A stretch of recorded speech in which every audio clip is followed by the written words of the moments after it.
ওয়ালা তুতি' মান আগফালনা কালবাহু আন যিকরিনা, যাকে আমি জিকির থেকে গাফেল করে দিয়েছি তুমি তার পেছনে ছুটবা না।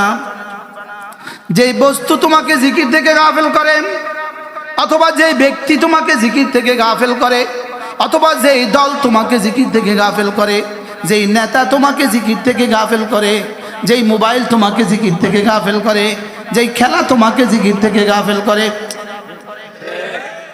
বলেন যে তোমাকে জিকির থেকে গাফেল করে, বলেন। এবার জিকির মানে শুধুই সুবহানাল্লাহ এটা জিকির না, শুধুই আলহামদুলিল্লাহ এটা জিকির না। জিকির মানে ফরজ ওয়াজিবাত সুনান, যেই সময়ে যে ইবাদত এটা সেই সময়ের জিকির। সুবহানাল্লাহ। জিকির মানে কি শুধু সুবহানাল্লাহ না, জিকির মানে শুধু কি না, বলেন। জিকির মানে কোরআন, ওয়ামা আল্লামনাহু আশ-শি'রা ওয়ামা ইয়ানবাগী লাহু ইন হুয়া ইল্লা যিকরুন ওয়া কুরআনুম মুবিন। এই আয়াতে জিকির মানে কোরআন, এই আয়াতে জিকির মানে কি? আবার বলেন, এই আয়াতে জিকির মানে কি? ইন্না নাহনু নাযালনা যিকরা ওয়া ইন্না লাহু লাহাফিজুন। এই আয়াতে জিকির মানে কি? কোরআন। এবার জিকির মানে পুরা শরীয়ত হলো জিকির, পুরা শরীয়ত জিকির, পুরা শরীয়ত জিকির। শরীয়তে যখন যা বলেছে তখন তা জিকির। সুবহানাল্লাহ। ওয়া মান আরাদা আন যিকরি ফাইন্না লাহু মাঈশাতান দনকা। যে আমার জিকিরকে বাদ দিবে আমি তার জীবনকে তং করে দিব, জীবনকে সংকীর্ণ করে দিব। এখানে জিকির মানে শরীয়ত। সুবহানাল্লাহ। এখানে জিকির মানে কি? তাহলে জিকির মানে কি পাইলাম? কোরআন। জিকির মানে কি? তাহলে বোঝা গেছে হার কোরআনওয়ালা জিকিরওয়ালা। সুবহানাল্লাহ। হার কোরআনওয়ালা কি? আমাদের নুরানিওয়ালারা জিকিরওয়ালা, আমাদের হেফজখানাওয়ালারা জিকিরওয়ালা, আমাদের কোরআন নুরানিওয়ালারা কিওয়ালা, আমাদের নুরানিওয়ালারা কিওয়ালা, আমাদের হেফজখানাওয়ালারা কিওয়ালা, আমাদের মিজানওয়ালারা জিকিরওয়ালা। সুবহানাল্লাহ বলে। আমাদের নাহবীরওয়ালারা জিকিরওয়ালা, আমাদের হেদায়েতওয়ালারা জিকিরওয়ালা। সুবহানাল্লাহ। আমাদের হেফজখানা যারা পড়ান এই ওস্তাদরা কতটা জিকিরওয়ালা।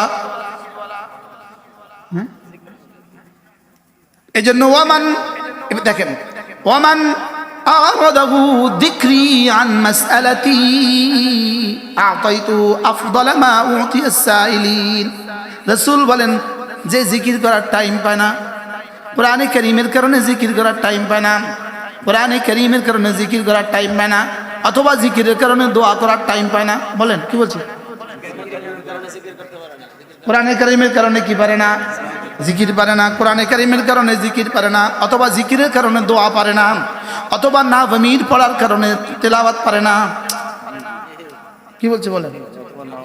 হেদায়েত নাও পড়ার কারণে কোরআনে কারীমের তেলাওয়াত করার টাইম পায় না, হেদায়েত পড়াবার কারণে কোরআনে কারীমের তেলাওয়াতের টাইম পায় না। এই বেটা দোয়া করনেওয়ালার চেয়ে তাকে রব বেশি দিবে, জিকিরওয়ালার চেয়ে রব তাকে বেশি দিবে, তেলাওয়াতওয়ালার চেয়ে রব তাকে বেশি দিবে। কি হয়? যেমন ধরেন একজন দোয়াওয়ালা, একজন আধা ঘন্টা বসে বসে দোয়া করছে, ভালো কাজ না খারাপ কাজ? কত ভালো কাজ, অনেক ভালো কাজ না?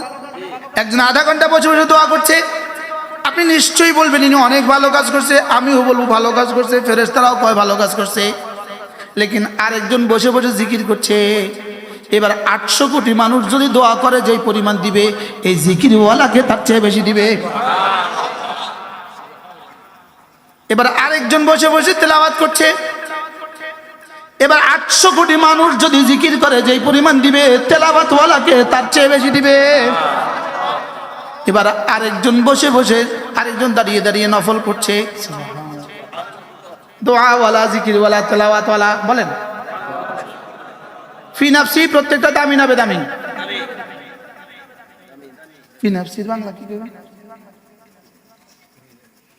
বাস্তবে সত্য কথা।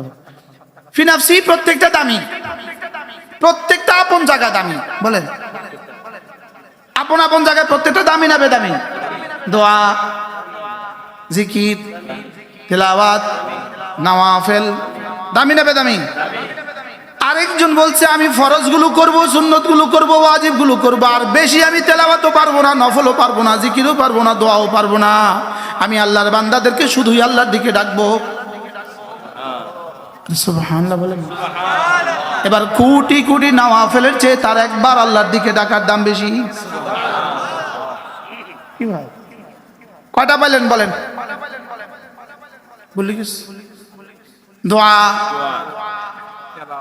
জিকির, ধারাবাহিক ভাবে বলেন। দোয়া, জিকির, তিলাওয়াত, নওয়াফেল, এবার কি? দাওয়াত, এবার কি? আরেকজন বললো আমি এর চেয়ে দামিটা করবো, আমি এর চেয়ে দামিটা করবো। এর চেয়ে দামি কিছু আছে কিনা? এবার এই লোকটা চুপে চুপে গিয়ে ফিলিস্তিনে গিয়ে হামাসের সাথে যোগ দিয়ে দিল। এবার 800 কোটি মানুষ যদি দোয়া করে, ওই 800 কোটি মানুষ যদি একসাথে আবার জিকিরও করে, ওই 800 কোটি মানুষ যদি আবার একসাথে নফল তেলাওয়াত করে, 800 কোটি মানুষ যদি একসাথে আবার নফল পড়ে, 800 কোটি মানুষ যদি আবার একসাথে দাওয়াত দেয়, সবাই মিলে যা দিবে এই মুজাহিদের এক সকালবেলা তার চেয়ে দাম বেশি। বুঝে আসছে না? হ্যাঁ। এবার আরেকজন বলবে আমি তো আরো ভালো কিছু করতে চাই। সুবহানাল্লাহ বলেন। ওরে বাপ রে বাপ। আরেকজন বলবে আমি আরো ভালো কিছু করতে চাই। বলেন কি বলছি বলেন। কি কি থেকে ভালো?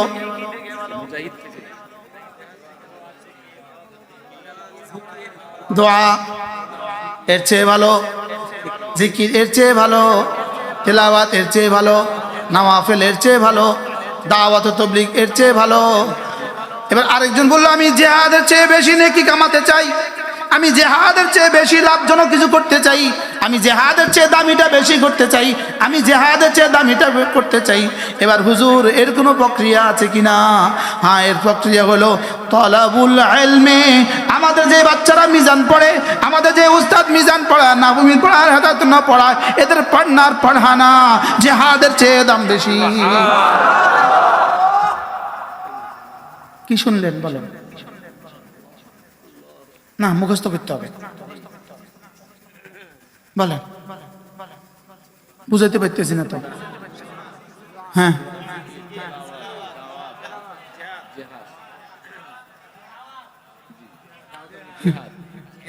এর থেকে দাম বেশি কি? এবার বলবেন হুজুর এটা বুঝি কথা? হ্যাঁ, এটাই কথা। বলেন কি বলছি বলেন। এটাই কথা বলবেন কেন? উত্তর আগে দলিল নাকলি, আগে দলিলে নাকলি। আগে দলিল কি বলে? ফাদ্দালাল্লাহুল মুজাহিদিনা আলাল কায়িদিনা দারাজাতান, ফাদ্দালাল্লাহুল মুজাহিদিনা আলাল কায়িদিনা দারাজাতান। আল্লাহ তাআলা বলেন যারা আল্লাহর রাস্তায় জিহাদ করে আমি এদের দাম বাড়িয়ে দিয়েছি। যারা না কায়দিন, যারা না জিকিরওয়ালা, যারা না দোয়াওয়ালা, যারা না তিলাওয়াতওয়ালা, যারা না তাবলীগওয়ালা, যারা না নওয়াফিলওয়ালা, এদের সকলের মোকাবেলায় সুবহানাল্লাহ বলে। সুবহানাল্লাহ। কায়দিন, কায়দিনের মধ্যে কে কে? সব। এদের সকলের মোকাবেলা যে আমার রাস্তা জান মাল দিয়ে জিহাদ করে আমি তাদের দারাজা, তাদের মর্তবা বাড়িয়ে দিয়েছি। দারাজাতান, তাদের মর্তবা বাড়িয়ে দিয়েছি। কি বলেন? দারাজাতান, দারাজাতান, মর্যাদা বাড়িয়ে দিয়েছি। কাকে? মুজাহিদকে। কার উপরে? আগের সব কর্নেওয়ালাদের উপরে। এবার রব কি বলেন? হ্যাঁ, তবে একদল মানুষ আছে, একদল মানুষ আছে ইয়ারফাইল্লাহুল্লাযীনা আমানু ওয়াল্লাযীনা উতুল ইলমা দারাজাত। এবার রব্বুল আলামিন বলেন মুজাহিদের মর্তবা বাড়িয়েছি দারাজাতান। এবার রব বলেন যাদের ইলম দিয়েছি তাদের মর্তবা বাড়িয়েছি দারাজাত। সুবহানাল্লাহ বলেন। তাদের মর্তবা বাড়িয়েছি কি? এবার মাদ্রাসাওয়ালাদের দাম কত? সুবহানাল্লাহ বলেন। ওলামাদের দাম কত? এবার যদি কোনো আলেমী দিন আগের সব ওয়ালা হয় এবার তার দাম কত? সুবহানাল্লাহ বলেন না। এবার কোন আলেম দিন তিনি দোয়াও করনেওয়ালা, এবার কোন আলেম দিন তিনি আবার জিকিরওয়ালা, এবার তিনি তেলাওয়াতওয়ালা, এবার নওয়াফিলওয়ালা, এবার আবার দাওয়াতওয়ালা, এবার আবার জিহাদওয়ালা, এবার আবার পড়নেওয়ালা, পড়ানেওয়ালা। এটাকেই রব বলেন হাল ইয়াস্তাবিল্লাযীনা ইয়ালামুনা ওয়াল্লাযীনা লা ইয়ালামুন। ও আর ওরা, এটা আর আগের 7 দল জীবনে কখনো সমান নয়। কি রব যদি বলেন সমান নয়, তাহলে জবাবটা কি হবে? হাল ইয়াস্তাবি, রব ইস্তেফাম করে, হাল ইয়াস্তাবিল্লাযীনা ইয়ালামুনা ওয়াল্লাযীনা লা ইয়ালামুন। যারা ইলমওয়ালা আর যারা ইলমওয়ালা না, এরা কি জীবনে কখনো সমান? কি রব যদি বলে কখনো সমান, উত্তর কি? বলেন সমান না। অন্ধ আর আলো, অন্ধ আর চোখওয়ালা কি জীবনে কখনো সমান? ফাসিক আর মুমিন কি জীবনে কখনো সমান? আলো আর অন্ধকার কি জীবনে কখনো সমান? ইলমওয়ালা আর ইলমওয়ালা ছাড়া কি জীবনে কখনো সমান? তাহলে ইলমের দাম কত? এজন্য সারা দুনিয়ার সমস্ত ইবাদত হলো আঙ্গুলের মাথার পানি, সারা দুনিয়ার সমস্ত ইবাদত হলো আঙ্গুলের মাথার পানি, আর ইলম তলব করা হলো সমুদ্রের অবশিষ্ট পানি। কি বুঝলেন? ছেলেকে দিবেন না মাদ্রাসা? বলো ইনশাআল্লাহ। মেয়েকে দিবেন না মাদ্রাসায়? দিব তো ইনশাআল্লাহ। ওরা আমাদেরকে প্রশ্ন করে মাদ্রাসা করে কি, মাদ্রাসা কি করে, মাদ্রাসা কি করে, মাদ্রাসা দুর্নীতি করে। কি মাদ্রাসা মানুষ বানায়, মানুষ বানায়, মানুষ বানায়। বলেন মাদ্রাসা কি বানায়? বলেন। কল্পনা করেন যদি বাংলাদেশের এই ভূখণ্ডে যদি মাদ্রাসাগুলো না থাকতো, এদেশের কোনো মানুষ টাকা রাস্তা বাজারে নিয়ে মাল নিয়ে আসতে পারতো না, কোনো মানুষ এদেশে নিরাপদ থাকতো না। বাস্তব না বাস্তব? কোনো মানুষ এদেশে কি থাকতো না? বলেন, নিরাপদ থাকতো না। এদেশের কোনো মানুষ আর মানুষ থাকতো না, এদেশে কোনো মানুষ আর কি থাকতো না? মানুষ থাকতো না। কথা তো আমার দূরে চলে গেছে, এই প্রসঙ্গ তো কোনো আমার আলোচ্য বিষয় ছিল। এই জন্য ইলমওয়ালা আর ইলম ছাড়া জীবনে কখনো সমান নয়। বলেন ইলমওয়ালা আর ইলম ছাড়া জীবনে কখনো কি নয়? আমাদের জীবনে 5টা জিনিস লাগবে। কয়টা জিনিস? 1 নাম্বার ইলম লাগবে, 2 নাম্বার ঈমান লাগবে, 3 নাম্বার আমল লাগবে, 4 নাম্বার ইহসান লাগবে, 5 নাম্বার তাকওয়া লাগবে। সুবহানাল্লাহ। বলেন কয়টা লাগবে? মুখস্থ করেন। 1 নাম্বার কি লাগবে? ইলম ছাড়া মানুষটা কেমন? চোখ ছাড়া মানুষটা যেমন। কোন ইলম ছাড়া মানুষগুলো হলো গরু, গরু। ইলম ছাড়া মানুষগুলো কি? পেটটা ছাড়া আর কিছু বুঝে না। বুঝে নাই কথা? ইলম ছাড়া কি মানুষগুলো কি? পেটটা ছাড়া। এই পেট আর দিলের মধ্যে পার্থক্য কত দূর? এমনি এই হলো পেট, এই হলো দিল।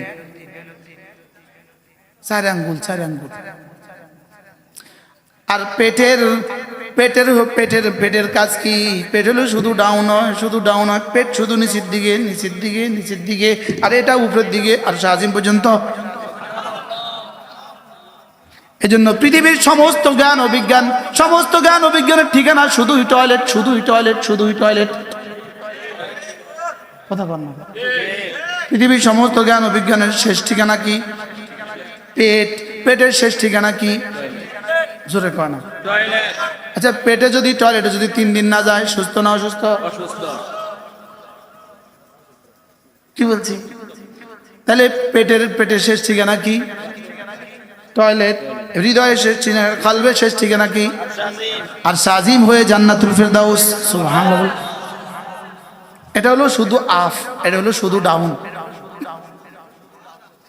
এটা কি? আফ। আর এটা কি? ওরা আছে এটা নিয়ে, আমরা আছি এটা নিয়ে। সুবহানাল্লাহ বলেন না। ওরা আছে কি নিয়ে? বলেন। আর আমরা আছি কি নিয়ে?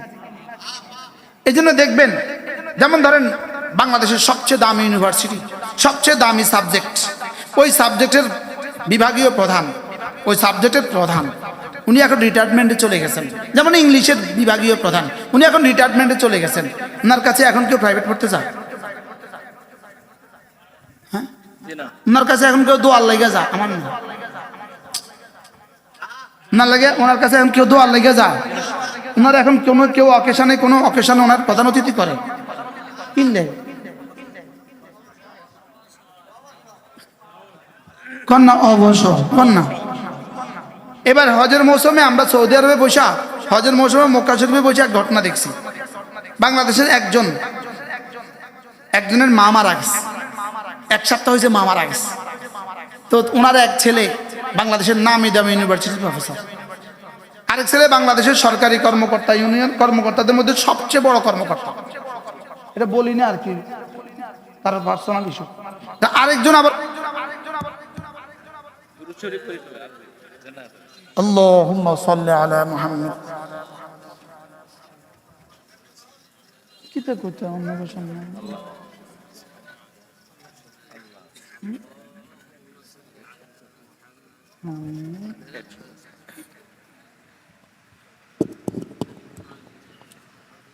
পানি আছে না? আমিন। ও মাশাআল্লাহ, হুজুর একটু জায়গা হুজুর বয়ান করতে কত পানি। আলহামদুলিল্লাহ। আল্লাহ আল্লাহ সহজ করে।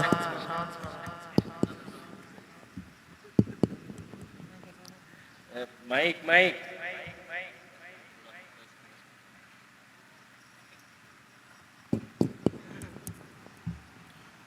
আল্লাহ মাফ করে দাও।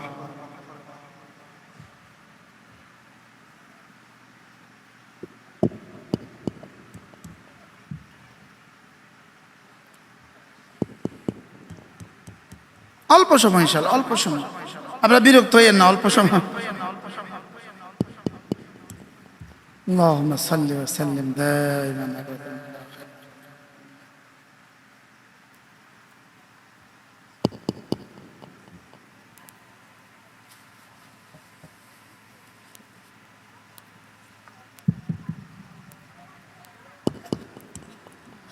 জি আলহামদুলিল্লাহ, বলেন আলহামদুলিল্লাহ।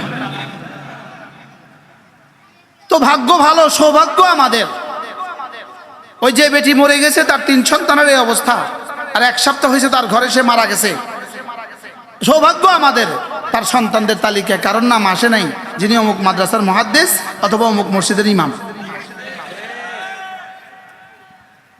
বলেন না আলহামদুলিল্লাহ। এই নাম আসছে যে তার একটা ছেলে আটাদারি মাছের মুহাদ্দিস, তার আরেক ছেলে পটিয়ার মুহাদ্দিস আসছে, আরেক ছেলে বাইতুল মুকাররমের খতিব আসছে। তো বাংলাদেশের সবচেয়ে বড় মাদ্রাসা আটাদারি, আর বাংলাদেশের সবচেয়ে বড় মসজিদ বাইতুল মুকাররম, আর সরকারি চাকরিজীবীদের সবচেয়ে বড় দপ্তর কোনটা? তো ভাগ্য ভালো, তার ছেলে কোনো মাদ্রাসার মুহাদ্দিসও না, কোনো মসজিদের ইমামও না। আচ্ছা, যদি এটা হইতো তো কি অবস্থা হইতো? হ্যাঁ হ্যাঁ,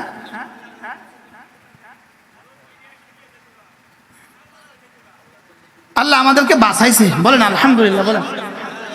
এবং এটা ইনশাআল্লাহ কিয়ামত পর্যন্ত কখনোই হবে না, বলেন না ইনশাআল্লাহ। কিয়ামত পর্যন্ত কখনোই কি, কখনোই হবে না। সন্তানকে দিন শিখান, ঠকবেন না, ঠেকবেন না। কি বলছি বলেন, সন্তানকে কি শিখান বলেন? ঠকবেন না, না আমাদের ডিকশনারিতে ঠকা আর ঠেকা নাই। আরে সুবহানাল্লাহ বলেন না, আমাদের ডিকশনারিতে কি নাই বলেন? না, এখানে ঠকা আর ঠেকা নাই। এখানে কি কি নাই বলেন? ঠকা আর কি নাই? ঠেকা আর ঠকা এখানে নাই। ঠকা আর ঠেকা এখানে কি? তো বলবি হুজুর তাহলে আপনাদের বেতন এত কম কেন? প্রশ্ন, হুজুর তাহলে আপনাদের বেতন এত কম কেন? উত্তর, 1 লিটার পানির দাম এত কম কেন? কি বলছি বলেন?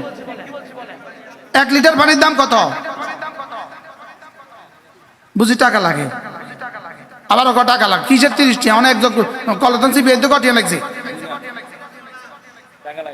হ্যাঁ তো পানির যে টাকা লাগে না, এই জন্য পানির দাম নাই। দামি না বেদামি? জোরে বলেন, দামি না বেদামি? এত জরুরি জিনিস, এত প্রয়োজনীয় জিনিস, এত দামি জিনিস এত কম টাকা কেন? যেই কারণে পানির এত কম টাকা, এই কারণে আমাদের বেতন এত কম। আচ্ছা অক্সিজেন, আচ্ছা পানি তো বুঝলাম 30 টাকা লিটার কিনছেন, অক্সিজেন জীবনে কত টাকা দিয়ে কিনছেন? অক্সিজেন যেহেতু জীবনে 1 টাকাও দিয়ে কিনেন নাই, তাহলে অক্সিজেনের কোনো দাম নাই। হ্যাঁ, জোরে বলেন। আপনার জীবনে সবচেয়ে জরুরি কি? কত টাকা লাগছে এই পর্যন্ত অক্সিজেনের? 1 টাকাও লাগে নাই। তাহলে বোঝা গেছে অক্সিজেন টাকা লাগে না, এই জন্য যেমন কোনো দাম নাই। উলুম নবুয়ত শিখতে আর শিখেতে টাকা লাগে না, এই জন্য এটার কোনো দাম নাই।